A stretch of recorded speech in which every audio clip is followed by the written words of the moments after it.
So usually there is a correspondence or a match between the gesture a person makes and what they say in words. The words and the hands movements go together, but sometimes people use a gesture that don't match their words. That's called a mismatch, and that's very interesting because it can show you when someone doesn't understand.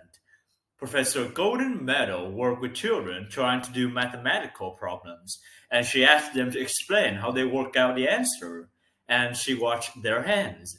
She noticed that sometimes the hand movements could be different from what the child was saying, and she figured that that indicated the child was confused. It can tell you a lot about what's going on in their heads. Professor Golden Meadow believes that we actually use our hands to help us think and to help us put things into words.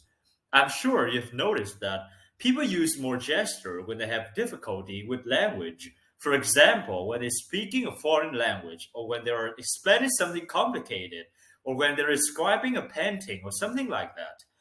So it seems that gestures are an important step between thinking and speaking, like a kind of bridge between ideas and words. So let's summarize what I've said so far. Firstly, everyone makes gesture, and it seems to be an ability that we are born with. Second, gesture usually correspond to language.